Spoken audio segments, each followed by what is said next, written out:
My name is Dulce Valencia, and welcome to Telenovelas con Dulce, a podcast where every week I invite special guests to break down the telenovelas we love, from the music to the cast to the unforgettable plot twists. Every slap, every imbecile, every secret twin.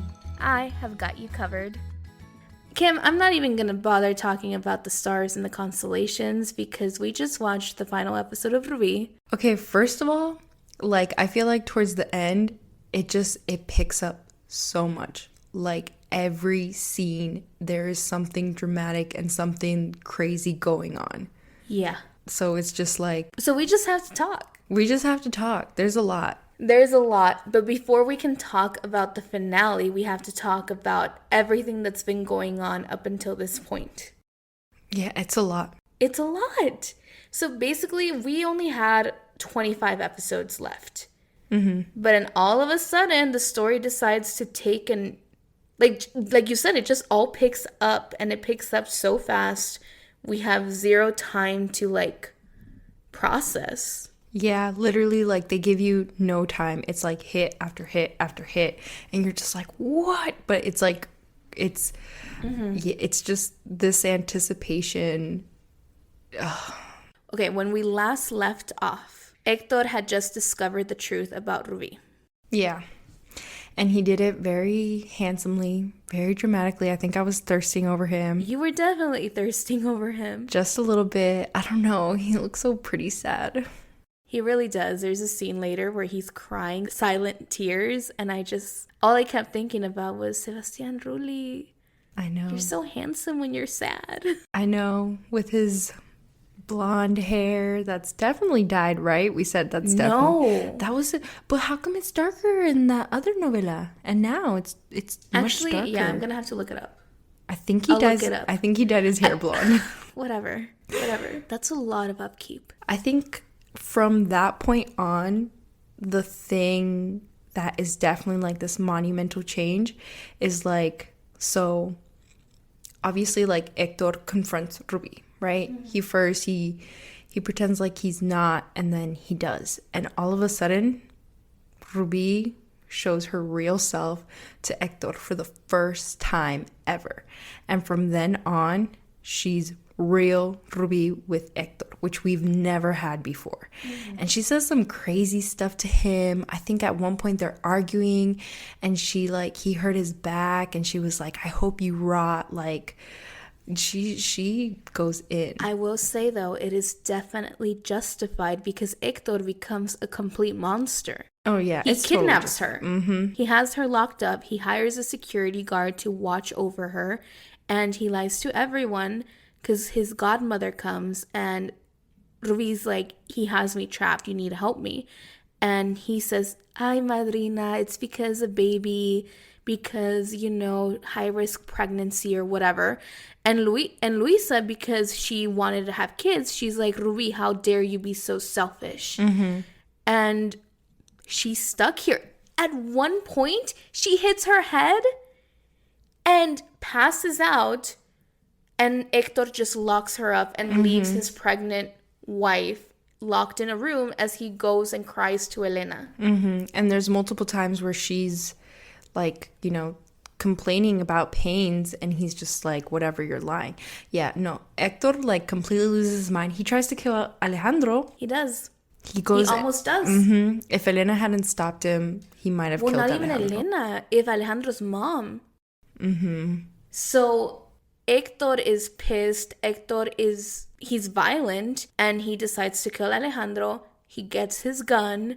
Have you seen Modern Family? Yeah. You know how Sofia Vergara, she always has her BB gun? Oh, yeah. And she always brings it out. I feel like that's Hector of his gun. For real. He always just brings it out. And so he marches himself over to Alejandro's house. And that's when Alejandro's mom comes and sees him. And Hector and Alejandro have been friends since they were kids. Mm-hmm. When I first started seeing it, I thought they had been friends older in life. But it turns out that no. His parents and his godparents were really good friends with Hector's parents. Basically, it was 3 families and they were all really, really good friends. Mm-hmm. So Carla has known Hector since he was a baby. And he's just like, look at you, and you're going to go study with Alejandro, and you guys are going to go to New York, and you guys are going to be so good together. And just remember that above all, you both are like brothers. I always saw you as a son, because she's stuck in that memory, in that time frame. That's when Hector decides to go to Elena and not kill Alejandro. Yeah. At this point, like, Hector's really suffering.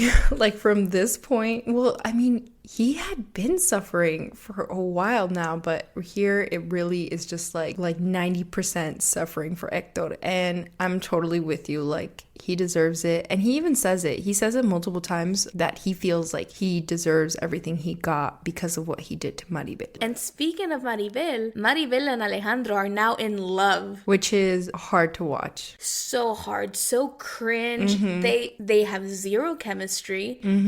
Even before Maribel confesses her love to Alejandro, like, I feel like everyone was trying to convince him, like, go after Maribel, like, you know, she's a good woman.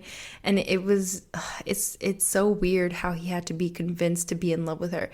And even after she confessed, he was just kind of like, oh, yikes. And then I think it was when she sees him with Ernesto, who's the son of Bermudez. When he sees her with Ernesto, which really grosses me out, like that mentality of like, oh, now someone else is going after her, so now I want her. But basically that's what happens. Not even just with Ernesto, with El Conde. Because El Conde, all of a sudden, so we mentioned El Conde, he's a character that is an investor, stockbroker, does business with Maribel's dad, does business with Hector, basically a businessman. And all of a sudden he starts thirsting over Maribel, because apparently Maribel looks like the love of his life. Yeah, he says that Maribel looks exactly like his love, which do we learn what happened with them? No, not really. I don't know what happens with them, but we do. So basically she couldn't have kids. Oh, wow. And he's like, I can't have a male heir. Oh, yeah, because she needs to go. Yeah, he's noble or whatever, a nobleman. So yeah, he's a count. But yeah, so he says that Maribel looks exactly like her, but Rubi acts exactly like her. So that's why he's thirsting over both of them. All of a sudden, Maribel is like the belle of the ball. Well, the Conde was very upfront about being like, to Rubi's face, like, you're pregnant, ew. I don't like you anymore, which was, I mean, you know, he could have said it nicer, but he was basically like, yeah, like, you're pregnant and are no longer attractive to me. Ugh, man. I know. But yeah, Maribel and Alejandro are now a thing. They are now in love. They are now in a relationship. And meanwhile, Rubi is being kidnapped. And Rubi is trying to get a hold of someone. She's trying to like escape. She's trying to plan her route. And then Odesimo comes in. Odesimo is this character that was introduced a few episodes ago. He's a maintenance guy, and he is Doña Lola, the nosy neighbor's promised love. So a few episodes ago, Doña Lola ran into the psychic that pops around every now and then, and the psychic told her that she was gonna meet the love of her life soon. And that man is Odesimo. So then Odesimo shows up to Rubi's house to fix something, and Rubi hands him a note that says help. Then Odesimo runs into Loreto, Rubi's best friend, and they come up with a plan to rescue Rubi. And this is one of the funniest moment of all time in a telenovela that's not known for its funny moments. We get this pair up of these unlikely characters, and it's just chef's kiss. I know, they like their characters like complement each other so well. Like they're just so fun to watch, and watching them together, Yeah, so Loreto is, you know, this fashion designer, very feminine fashion designer. Odesimo is a very masculine, macho guy. But they're both silly. They're both silly. I mean, Odesimo is played by one of the funniest comedians of Mexico. So yeah, so they dress up as maintenance guys, and Loreto has to act very masculine. Oh, yeah. Like his walk. Yeah, and him like lowering his voice. Low voice. So he has to act very masculine to rescue Rubi, and they do. They disguise her as a maintenance worker. It's very Ocean's 11 too, the way they plan this. They knock out the security guard. Who's huge. This huge guy who looks like El Machete. And they're able to whisk Ruby away to La Vecindad, where she is now safe. Because Cayetano and Cristina, but Cayetano welcome her into their home. Like, it's a whole thing of, like, you know, basically, like, Cristina having to ask him, and then him being like, of course, like, that's your sister, but, like, with the tension of, like, she's done so much damage to both of them and stole away 3 years of his life. Which, it's gonna come back. Yeah. And so Ruby is now safe from Hector, in a way.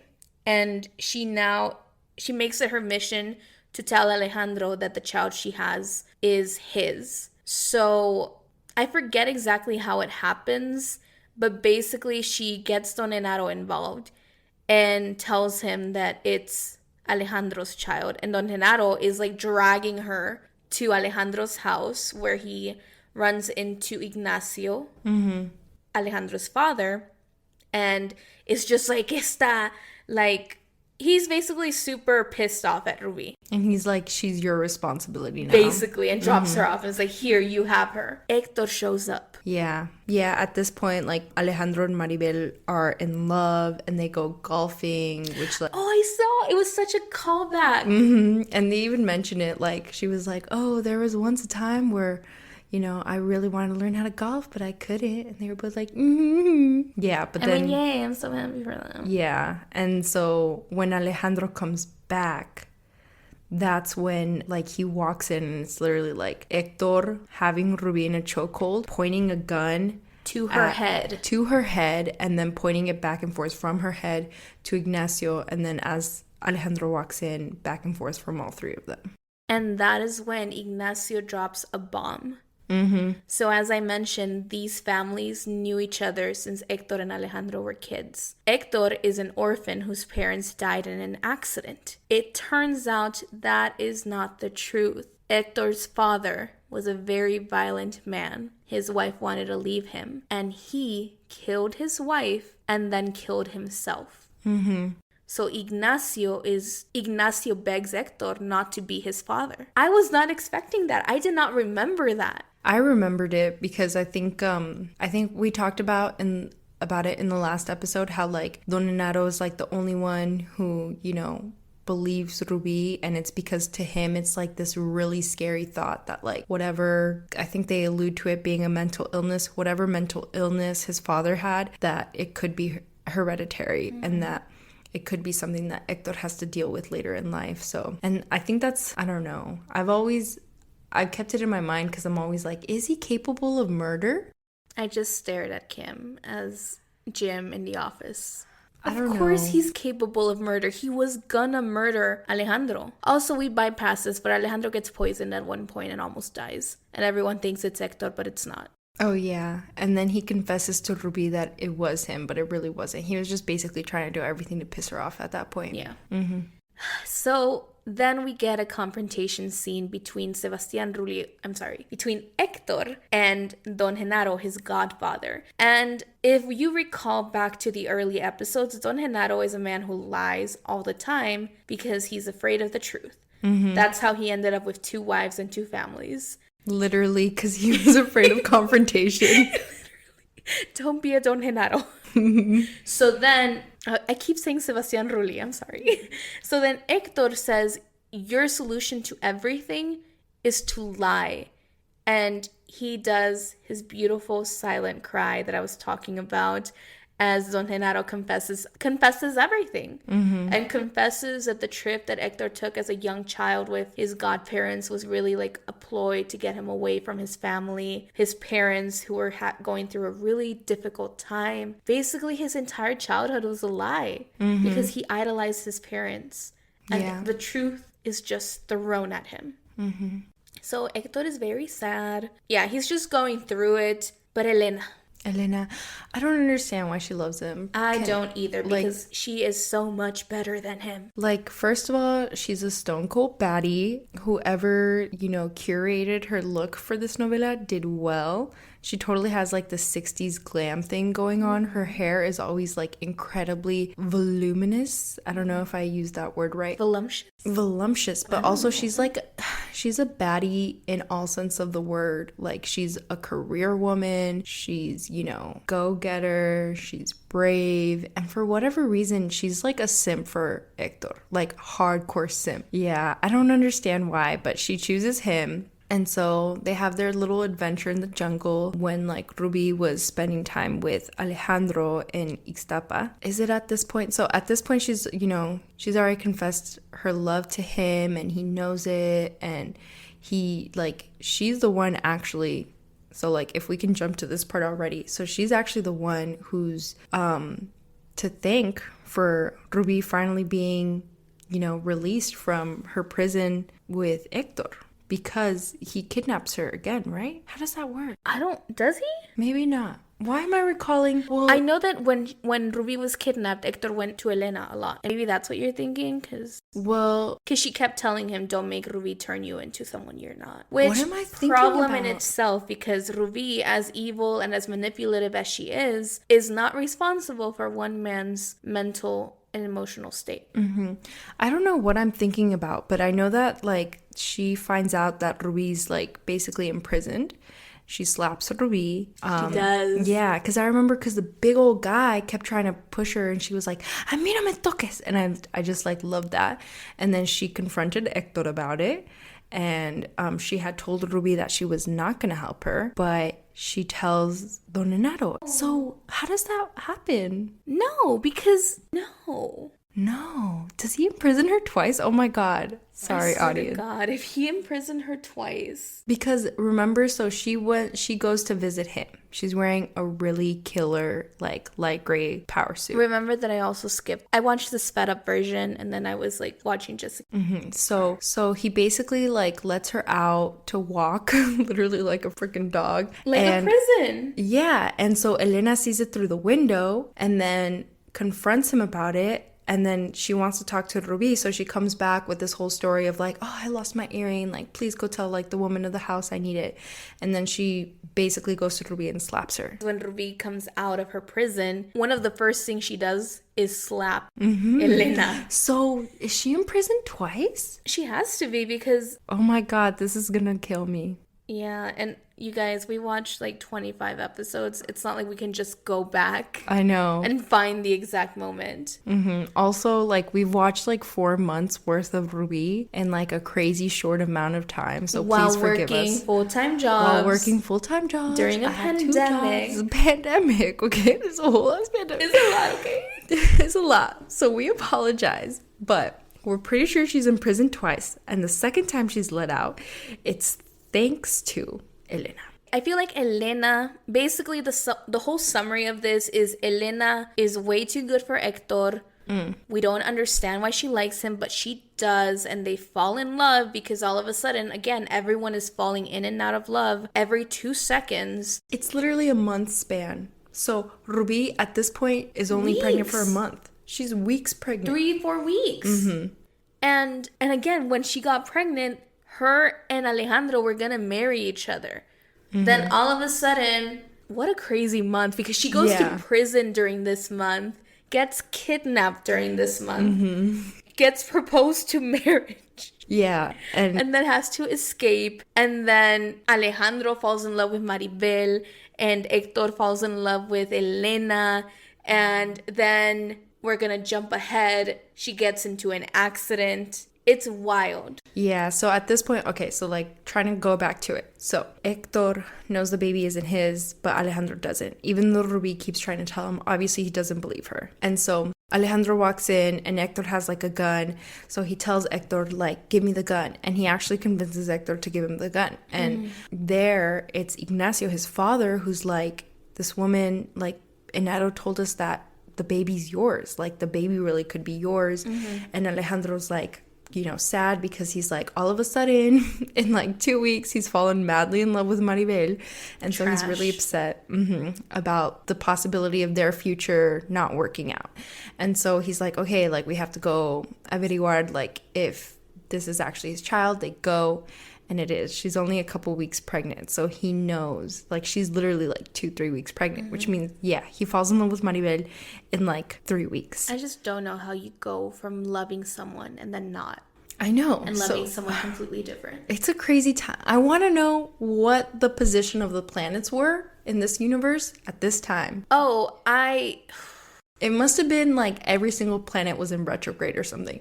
Virgo for sure. Mercury for sure, because there's so much miscommunication. But yeah, so then Alejandro is tasked with this role of like having to tell Maribel, the woman that he now is madly in love with, that another woman is expecting a baby. And just right now I'm like hearing Usher's Confessions Part 2 playing in my head. But Ruby beats him to the punch, and she goes and she flashes the ultrasound to Maribel, and she's like, like, I told you he was the dad. Oh my God. And so Maribel's upset, and she confronts Alejandro about it, and he's like, no, we're gonna make it work. I'm gonna be a father to my baby, but we're gonna be together. But then Ruby another time confronts Maribel, and she's like, are you really going to take a father away from his child? And so Maribel, being the perfect angel that she always is, breaks up with Alejandro and tells him, like, you need to marry Rubi. And so, again, Alejandro proposes marriage to Rubi. Also, around this time, so again, there's Ernesto, who's Bermudez's son. And they're like scheming. We haven't this even whole brought thing. up this storyline because it's just so crazy. It's the reason why Alejandro gets poisoned and then why he gets imprisoned. And with that, we're going to take a short little break. And when we come back, we're going to talk. We're just going to talk. You guys, there's so much to talk about. This is probably going to be a 2-part episode because there's so much to talk about. So we're going to take a little break. And when we come back, we're going to talk about Alejandro in prison. And we're going to talk about his second marriage proposal to Rubi.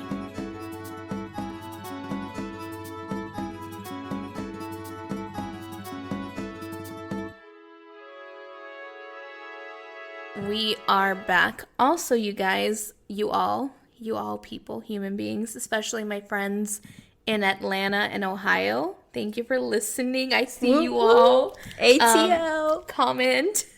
Leave a review. I see you all watching all the episodes.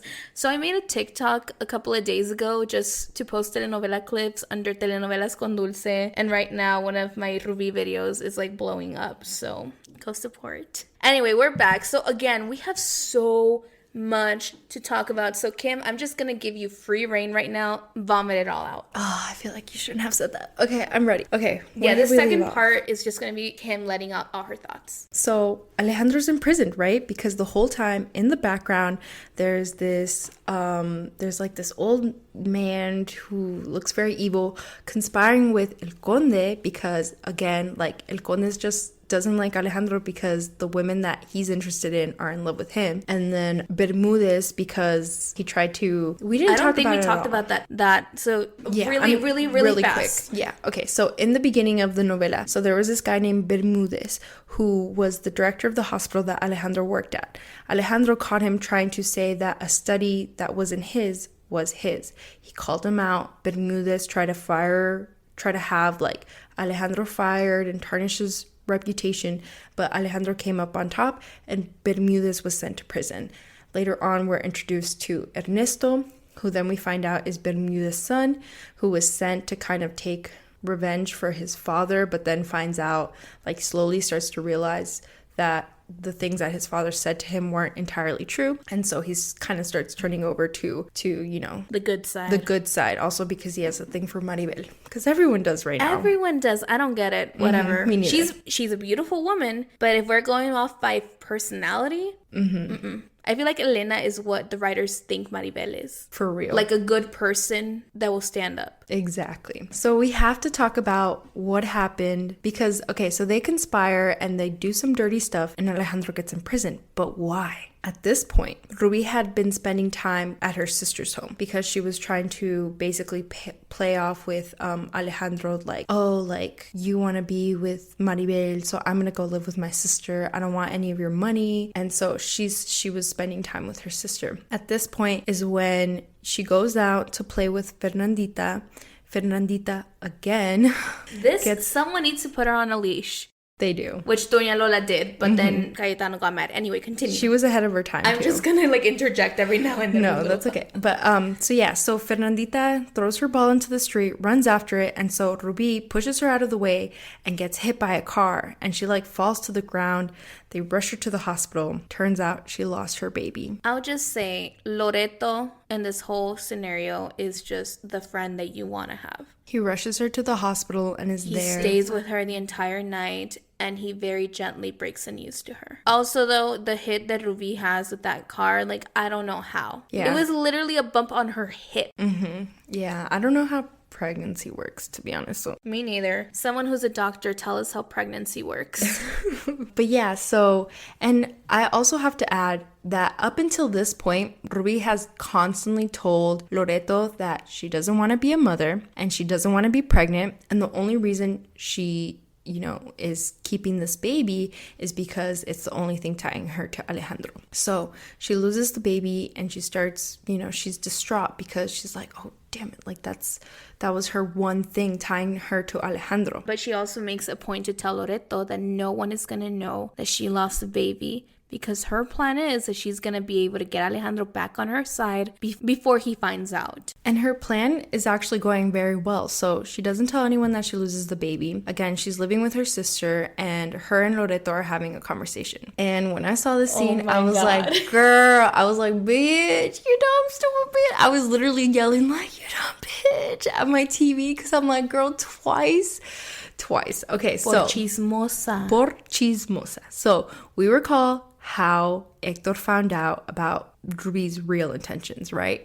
She and Loreto were chismeando, and she happened to go over the entirety of her evil plot. And who was at the door? It was Hector, listening to the whole thing. So similarly, the door to her sister's departamento's open, and she's chismeando with Loreto, and Alejandro's about to walk in when he hears Ruby talking, like, I don't even know how to put it. She was just like completely showing off to Loreto, like, oh, I'm gonna have love and I'm gonna have all of Alejandro's money, every last bit of it. And they're like laughing. And then Alejandro walks in as if he had just gotten there and didn't hear anything. But then he tells her, like, I heard you. And she was trying to save face and say, no, I didn't say that. And then, he was basically like, my love you will never have, because that's for Maribel. And he was like, I know. And he was like, my money, you can have all of it. I'll give you all of it. And I'll put you in a house. Like, I'll give you everything you want to like satisfy your insatiable thirst for money and things. And she gets pissed because she's like, no me vas a tratar a mí como un amante. But yeah, he basically storms off and calls off the wedding with Ruby. At this point, so El Conde, again, we said, is interested in Maribel. And he confesses this to her and her father. She basically tries to tell him, like, I'm not into you. But he invites her to Las Vegas, which we just have to pause real quick because, okay, so before we were in Zihuatanejo. My hometown, my birth town of Zihuatanejo. And now we're in Las Vegas, which is my hometown, my birthplace. So we just thought it was really beautiful and just something that's even more special for us with like this novela. And I will never think of Ruby and not think of you, Dulce. Kimberly, the feeling is mutual. Ruby is forever tied to this moment in time for me now. So it was really exciting to see them in Las Vegas. Not only that, but because they really filmed in Las Vegas. Like there was the slot machines, and it looked like they were at the Caesars, like the really, really old school Caesars. So Alejandro finds out, after discovering that like Ruby is back to her old ways, has been in her old ways the entire time, goes after Maribel. There's this scene that I love where like Maribel's like, we'll always have Las Vegas, and that just like killed me. But so he confronts El Conde, they have a little thing, and he tells Maribel like, no, I'm still in love with you, I want to be with you.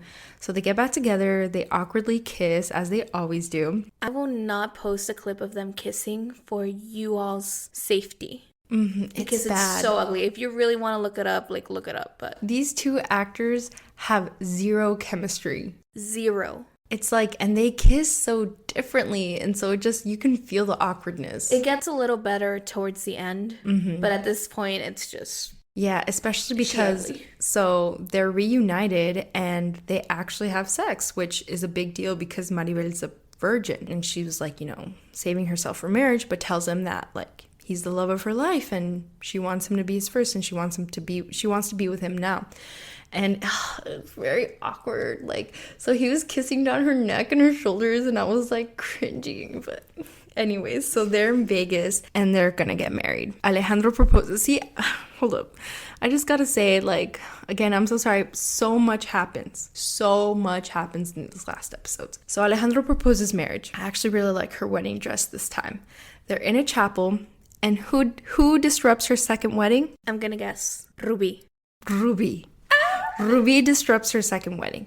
So back in Mexico, Ruby already was plotting. She was like, okay, I lost my baby. What am I going to do? And her initial thought was, okay, I'm just going to get pregnant by Alejandro again. But she goes to the doctor and the doctor tells her that she probably won't be able to be pregnant until 2 months from the accident, and even warned her, like, if you're not careful, you can become infertile. And I will add a little side thing because this telenovela is great at connections. Early on in the first few episodes, one of the biggest things against Maribel was that they thought that she could not have kids. Mm-hmm. So now it has been reversed and now it's Ruby who cannot have kids. Continue. Yes, so she's like freaking out and she's like, okay, like she didn't confess that she lost the baby when she was hit by the car. So now she's like, what is she gonna do? How's she gonna get Alejandro back? So she goes to Hector. At this point, she finds Elena and Hector in bed and she basically kicks out Elena, which was totally anyways, and Hector supports her, which Elena was super offended, obviously.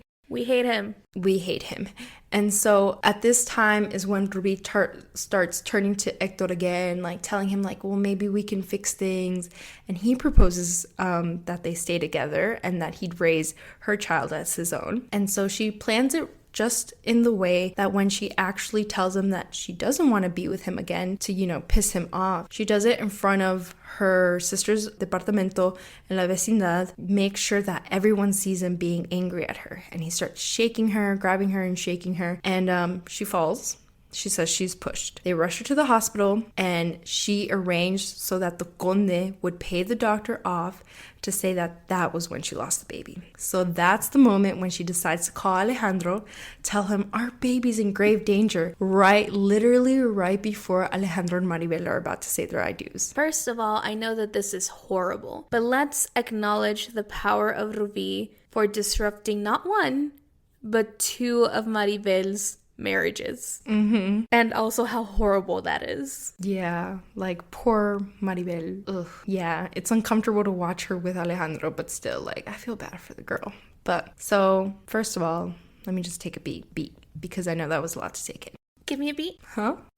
Okay, forget you're not on TikTok. Oh, yeah. No. One of the trends is, when Sharpay's like, I'm sad or something like that. And she's like, give me a beat. And then she walks away. Oh, I love that. I'm going to send you a Lizzo video. Lizzo did the trend. Okay. 10 like that clip just went in there. Give me a beat. So, Maribel, being the flawless human that she is, tells Alejandro, like, go to her. You said our destinies were meant to be intertwined, so we'll do this again at a later time. And that's when we'll always have Las Vegas. And we'll always have Las Vegas. So cringy. Que oso, que cursi. I know. But so they go back and Ruby's basically like, do you see, Alejandro? Like, this is what happens when you leave me. Like, we lost our son and you weren't protecting me from Hector. And everyone is like, Hector, how could you do this? And he's even like, how could I do this? But then he's like, I didn't do this. And in talking with Elena, he realizes that, like, because he didn't know about the car accident at all. And so in talking with Elena, he realizes that there's a good chance that she had already lost the baby. So Hector goes to the hospital, and that's where he confirms that she indeed lost the baby after the car accident. So he's, like, done with Ruby. He tells Elena he's going to divorce her. And he's going to clear his name because, yeah, she just wants everyone to think that basically he's the shittiest person ever and she's the victim, which he is the shittiest person, maybe not ever but she's also not entirely a victim. Not ever, because Sebastián Rulli has done worse characters. Really? Yep. Okay. I was about to say Sebastián Rulli. So, See? so Hector, he gets the documentation proving that Rubi had already lost the baby, and Rubi is at the doctor's, literally just sitting in the wait room, because she's not really gonna go in, but she says that she's gonna go in to like check everything after losing her baby. And Ignacio, Alejandro's father's waiting for her in the parking garage. She bumps into Alejandro. Alejandro basically kidnaps her again, stuffs her in a car. Ignacio sees it and is like, Wait, Alejandro or Hector? Oh, I'm so sorry. Yeah. Hector. So Hector's like, I'm taking you to Alejandro, and you're gonna tell him right now what you did, why you lied, or like how you lied. And so he has her in the car. When the car stops, I think it was at a red light, she runs out of the car. They go to the park. He's like, they're fighting, and she's saying horrible things to him. She just knows exactly how to get under his skin. And so she grabs a rock and she hits him over the head. Mm-hmm. I remember this part. Yeah, and for a moment it's like, oh my god, is he dead? But he's not. So she runs away. Hierba mala nunca muere. Mm-hmm. She runs away. He comes to, goes back to his car, and then starts racing after her. You see the car speeding up, going like 80. And then we see some of the funniest graphics, some early 2000 graphics of his car hitting a semi-truck. It sucks. It's like, I feel like I should feel bad about laughing, but I don't, because it's just the graphics are horrible.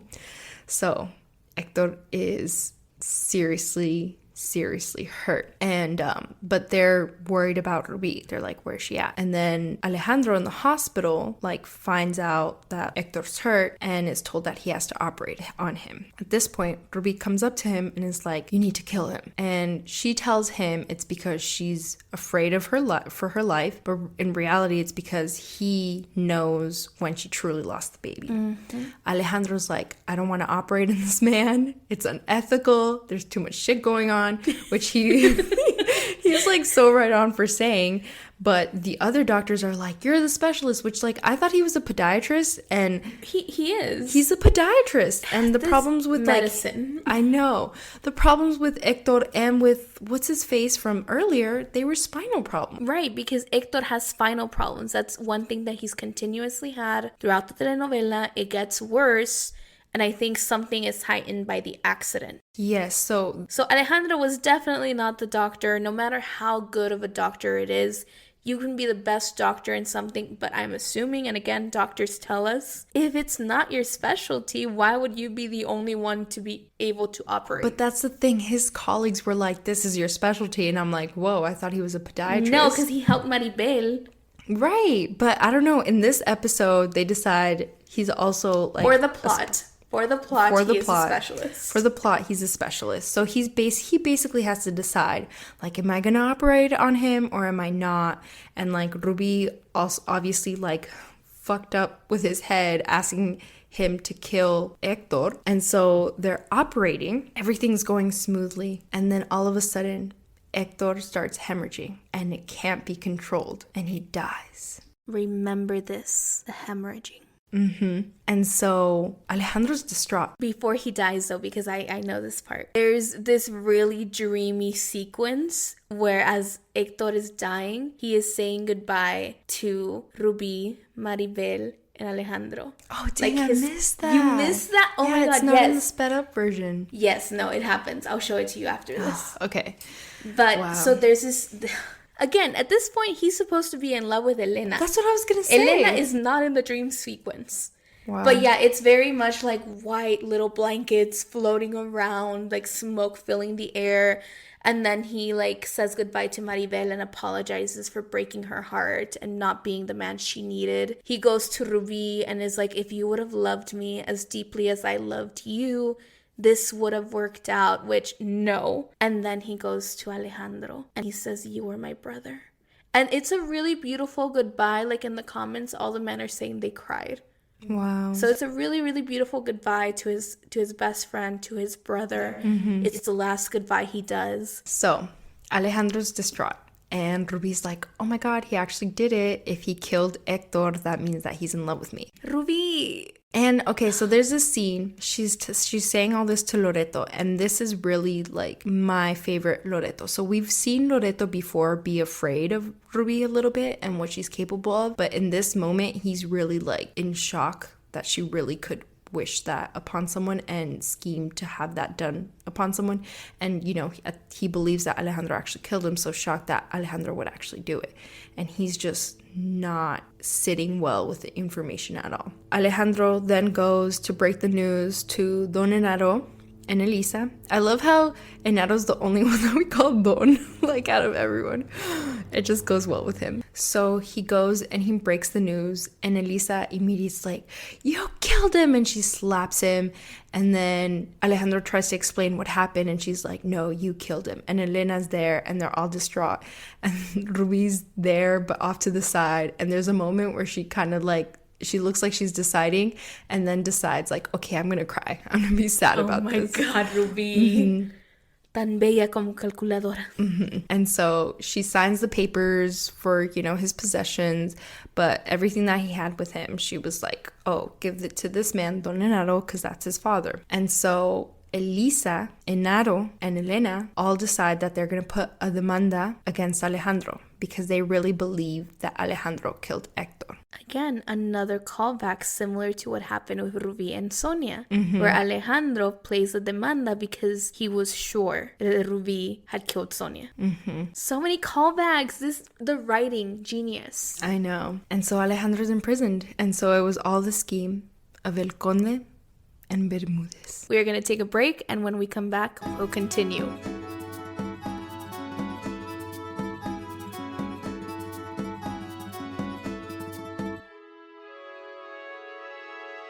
Okay, we're back. We literally cannot contain everything that's going on. So Alejandro's in jail now, and Kim. So he lawyers up, obviously. And then we find out that someone put, I forgot the name of the chemical, but basically it was like a blood thinner. Someone had put a blood thinner in Hector's IV, which is why he was hemorrhaging, which is why they couldn't control it. So they were like, there was definitely foul play. And we already have you here in jail and suspected, so it was probably you. But at this point, Maribel and Marco are kind of running around trying to figure out what happened. And okay, I'm just gonna stop you right there for like a second. Marco. We have to acknowledge how good of a person Marco is, how good of a character. At one point, he'll say it, amigo de todos, novio de nadie, which same, Marco, same. But Marco's just, I know that there was a lot of talk between Alejandro and Hector, and they knew each other from childhood. But the true best friendship, Marco and Alejandro, and how Marco would go above and beyond for Alejandro. Continue. I'm in love with him. I just want to say that really quick. She really is. I am. Like, I want to hold him. But anyways, okay, so Marco and Maribel are running around trying to figure out what happened. Ernesto, Bermudez' son, finally figures out what a trash person his father is and works with Marco and Maribel to find the truth. And so what really happened was we find out is that El Conde had his right-hand man put the blood thinner in the IV, and it was Bermudez who told him exactly how to do it. So it was literally all three of them. And a conspiracy. And Ruby is very distraught by the fact that Alejandro's in jail, vows to, use all of the money that she has after Hector's passing to free him. And then there's a little pact between her and Maribel, it was so good to see. We love to see it. And so they sit down at coffee. They decide to have a little lunch date. I just want to say, imagine that conversation, calling your worst enemy and being like, hey, the man we both love is in jail and we need to conspire. There's a musical where this happens. So Ruby vows to do everything in her power. She basically tells Maribel, I have all my cards stacked to, help Alejandro be freed. But she's like, but I'm not going to play them until you swear to like, leave Alejandro and leave the country. And so Maribel's like, wow, you're trash. You really have everything to help Alejandro be free, but you're not going to do it until I break up with him. And Ruby's like, yep. And so that's exactly what Maribel does, which really hurts Alejandro. And again, there's another moment where like he kind of starts backsliding because he's like, well, Maribel left me, but like you're here for me. And so at this point, basically the only thing that Ruby does is, well, no, she does two very important things. First, she tells Marco that Ernesto is Bermudez' son. And that's how Ernesto and Marco and Maribel first team up. And then... so many team ups. I know. Love it. And then the second important thing that she does is she calls Bermudez and she tells him, like, I know you did it. El Conde, like, he betrayed you. And so Bermudez is, like, obviously really frightened, grabs his gun, sees the police coming towards his apartment with his son, goes to El Conde, who, by the way, he's kind of been the one orchestrating things in Ruby's favor. And in return, he basically like tells her that he wants to sleep with her, and they do. Wait, they do? They do. They sleep together. Oh, Ruby. I know. She just loves Alejandro. She literally does anything and everything for Alejandro. And he swears to her. He tells Ruby, like, I know exactly, like, who we're going to accuse. And that's when she finds out about the whole Bermudez thing. And he was like, and I can help you free Alejandro, but you have to promise that you'll only be mine. And so she says yes. And then in the meantime, she asks El Conde to, like, handle her finances, which was a bad move. Oh, so bad. Because she's always been way too trusting with him, with her finances, because he's like, oh, he's going to make me rich. Like, he's so in love with me. He's going to do this. And El Conde is a smart man. He's like, the only way to, like, rein in Ruby, to control her, is with money. So he basically has all of her finances, literally every single penny that she owns, in his hand. So at this point, Bermudez is with his gun, running to El Conde's office. He kills him, and he does this dramatic thing where he's pulling Elena, away from the door. In that moment, they kind of clash with the police, and he ends up killing his own son, which was just like, wow. And he's very distraught. And then they imprison him and El Conde's right-hand man. And before the Conde, because he's shot, but right before he's gonna die, Elena finds out that it's his fault why Hector died. And that was her boss, and they had somewhat of a close relationship. They have a very weird, very messed up sort of surrogate father, surrogate daughter relationship. Because it's definitely not sexual, it's not romantic. Like, El Conde was helping her land Hector. It's definitely super twisted and super messed up, but basically he has mentored her her entire career, even though she hasn't wanted it. Yeah, because she's always been like, you're a trash person. She kind of just lets him talk and is like, whatever, because she knows that he's not a good person. But I also feel that that's reverse psychology on his part, because he does it and then he's like, I'm very disappointed with you, Elena. And then when she leaves, he's like, I taught her well. But so she's like, why would you do that? You knew I loved him. And then as he's dying, he tells her all of the documents that you need to have Ruby's fortune are on that desk. You have her in your hands. And then he dies. Dun, dun, dun. Yeah, like dun, dun, dun. And so at this point, Alejandro's finally freed. And I'm trying to recall, because just so much is happening. So Hector's dead, right? In memoriam. Rest in peace, Hector. You were a trash human being. You had some good moments. I fail to grasp any good moments right now. And in conclusion, I want to say something nice about Hector. In conclusion, you were portrayed by a brilliant actor. Sebastian Rulli, who now Kim is a huge fan of and is thirsting over. So congratulations, Hector. You accomplished that. You got another fangirl. But so, and let me ask you, where do we continue from here, right? Because we have Cristina and Cayetano, we have Maribel and Alejandro, and then we have Elena. So I'm like, which one do I talk about first? I think we should talk about Elena because that's where we're at right now. And then we can move sideways. So Elena, still very distraught about Hector's passing. She had been feeling ill, which we know what that means. The Conde even sent her home early. So she's pregnant. She apologizes to Alejandro about, falsely accusing him. And then she tells Elisa and Naro that she's pregnant, and they're all happy because obviously it's Hector's child. And, she's like, "Ugh, I love her when she's crying." But anyways. What is it with you and people crying? I don't know. People just look so beautiful when they cry. But they really do, these actors. But yeah, so she basically says, like, one way or another, like, we're gonna have a piece of Hector with us forever. And so she is taking control of all of Ruby's finances. And there's this moment where they actually kind of bump into each other in what I feel like is the stock market exchange. Right. Mexico? I guess the Mexican version, because I always thought that the New York Stock Exchange is based in New York. Like, when I lived in New York, I visited the New York Stock Exchange. So it has to be like some branch of it. Well, I don't know, because there's also different, like, there's different markets. Because I know when I listen to NPR, they list like, yes, I listen to NPR. Okay, so my thing is I always name drop that I lived in New York, and Kim is that she listens to NPR. It's because literally NPR is all I listen to. She does. Literally, you turn on her car and it's NPR. So they list like all the different markets. But yeah. So the Mexican stock. I'm gonna Google that. Okay, so they bump at like the Mexican stock exchange. So basically Elena's like playing it cool, and she's like, oh yeah, I'm doing some last minute things for El Conde. What's it called? BMV. BMB? Yeah, BMV. It's located in Mexico City. Should I invest? Yeah, that's what I was thinking about too, because I'm like, we don't only have to invest in the American stock market. Like, we can go into international markets. There's a how-to buy Mexican stocks, a step-by-step guide for 2021. Wow, we're totally gonna read into that. Anyway, if you're not investing your money, what are you doing?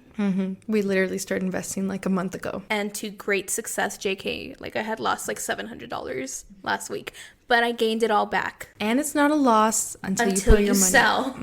So, okay, so they bump in. So Elena's like playing it cool, like, oh yeah, I have some last minute things to do for El Conde.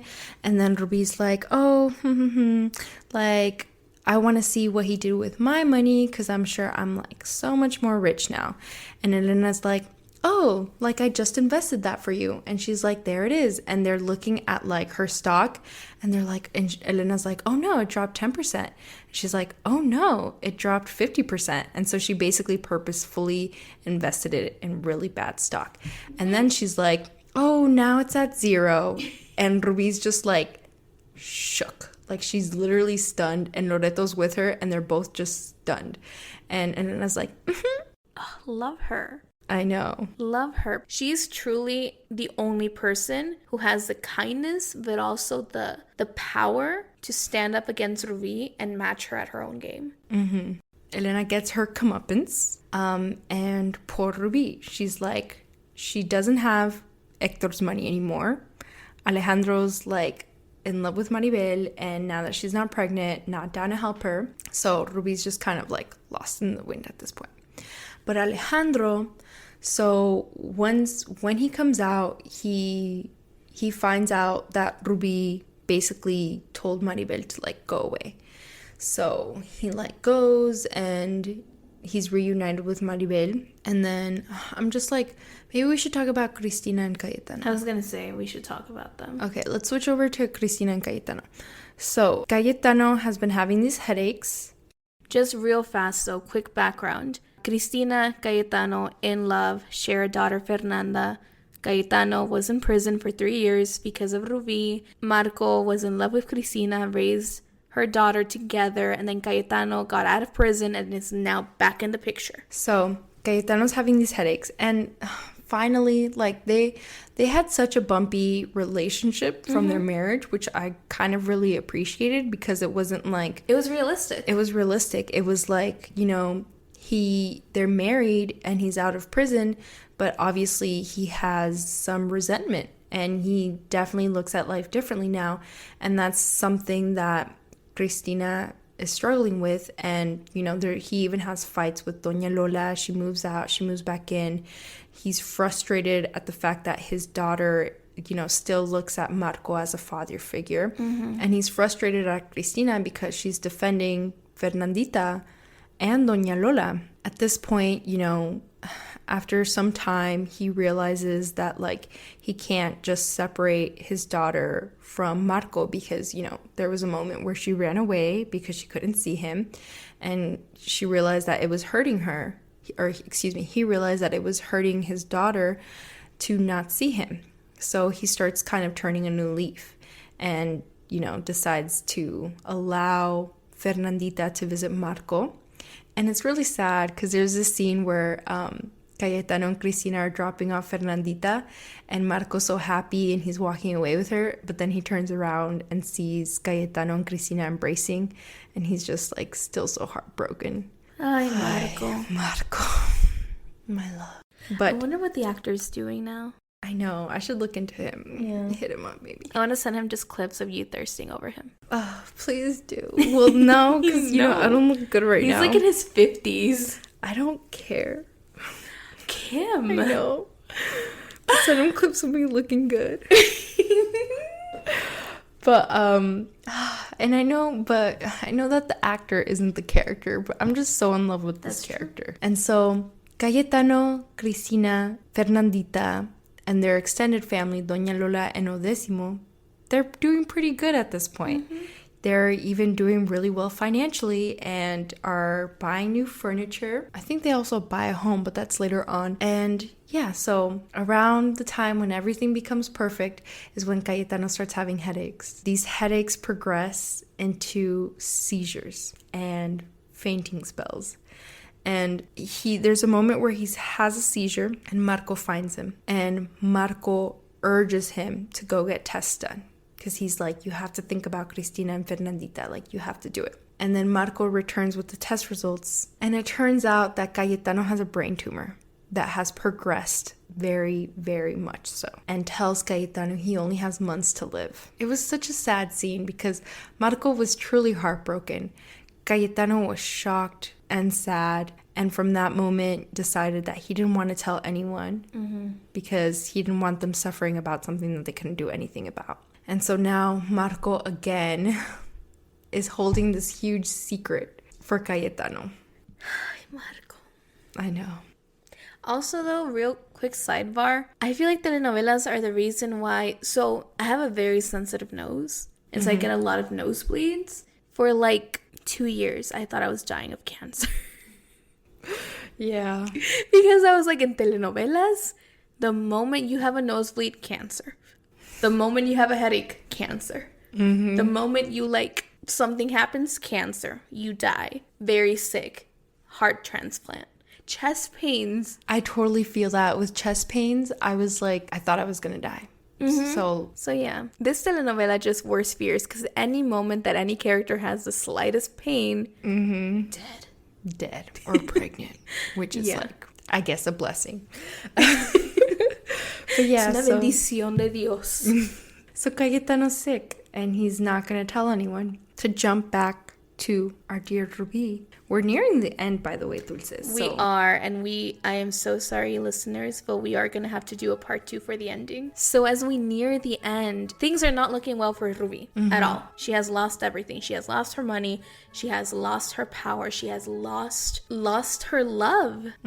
And she has basically lost every single man who she used to be able to manipulate. The one thing she has left is her beauty. Rubi is going to try to use her beauty and see if she can regain everything that she's lost. Next week, find out how it all ends for our Descarada. See you soon.